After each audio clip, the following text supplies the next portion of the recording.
In the bustling market square of a thriving town, where merchants from far and wide displayed their colorful wares, there lived a young woman named Prudence. Known for her beauty and charm, Prudence yearned for more than her modest life could offer. She dreamed of riches, fame, and a life of luxury, far removed from the humble existence she had always known. Prudence's desires were well known in the town. She often spoke of her dreams with friends and strangers alike, captivating them with her vivid descriptions of the life she envisioned. Her ambitions, however, were met with mixed reactions. Some admired her drive, while others warned her of the dangers that lay in seeking too much too quickly. One day, while Prudence was wandering through the market, she encountered a mysterious woman named Nefertari. Draped in flowing, dark robes and adorned with intricate jewelry, Nefertari exuded an air of otherworldly elegance. She approached Prudence with a knowing smile, her eyes glinting with an eerie light. "Prudence, I have heard of your desires," Nefertari said in a voice that seemed to echo from deep within. "I can offer you everything you seek: fame, riches, and a life of unparalleled luxury. But such gifts come with a price." Prudence, intrigued and unable to resist the allure of the promise, listened intently. Nefertari explained that to gain these treasures, Prudence would need to join a secretive cult known as the Society of the Midnight Feast. The cult, shrouded in mystery and whispered about in hushed tones, was said to have the power to grant unimaginable wealth to its members. However, Nefertari continued, "There is one condition you must fulfill to maintain your wealth. Every day, you must consume a plate of cockroaches.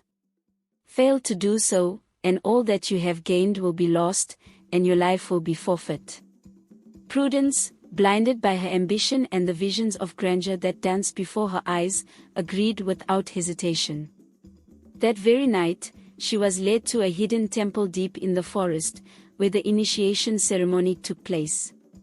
Surrounded by hooded figures and flickering candlelight, Prudence pledged her loyalty to the Society of the Midnight Feast and partook in the ritual that would change her life forever. In the days and weeks that followed, Prudence's life transformed beyond recognition. She acquired vast wealth, a sprawling mansion, and the finest clothes money could buy. Her name became synonymous with beauty and success, and she reveled in the adoration of those who once doubted her. Parties, banquets, and grand events filled her days and nights, each more extravagant than the last. Yet, amid the opulence and splendor, Prudence adhered to the cult's grim condition.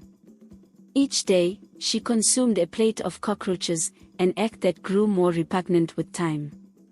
The initial thrill of her newfound status began to wane, replaced by a gnawing dread that gnawed at her soul. Despite her growing aversion to the ritual, Prudence persevered, unwilling to relinquish the life she had fought so hard to obtain. Years passed, and her fame only grew. She became a beloved figure in the town, admired for her beauty and envied for her wealth. But behind closed doors, the daily ordeal of consuming the insects took its toll, both physically and mentally. One fateful day, the market square buzzed with excitement as a traveling circus arrived in town. The circus boasted exotic animals, daring performers, and a spectacle unlike any other. Prudence, ever eager to indulge in the finest experiences, attended the circus with great anticipation. As she watched the performances, a sense of unease settled over her. The circus's ringmaster, a charismatic man with piercing eyes, seemed to see through her facade.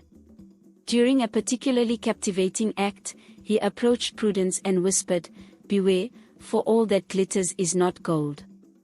The cost of your fortune may soon become too great to bear." His words haunted Prudence, but she brushed them aside, focusing instead on the pleasures at hand. That night, however, a storm unlike any other swept through the town.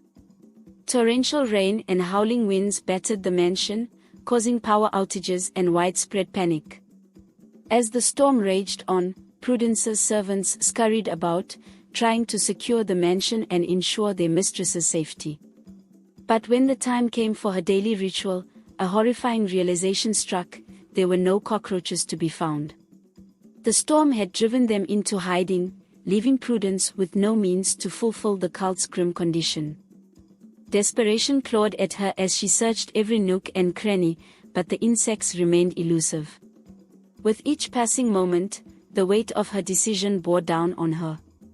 The opulence that once brought her joy now felt like a prison, its walls closing in with merciless finality.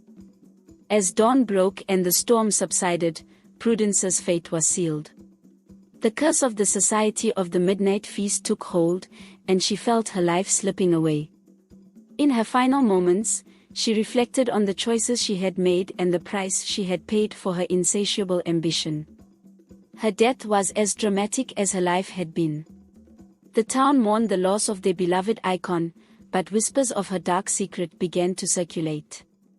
The mansion, once a symbol of wealth and grandeur, stood as a stark reminder of the cost of unchecked desire.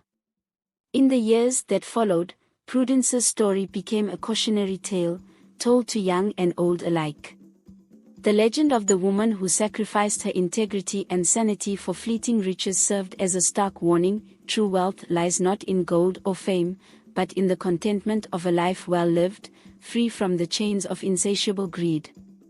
And so, the tale of Prudence, who sought fame and fortune at any cost, echoed through the ages, a haunting reminder that the pursuit of material wealth, when untempered by wisdom and humility, can lead to one's ultimate downfall.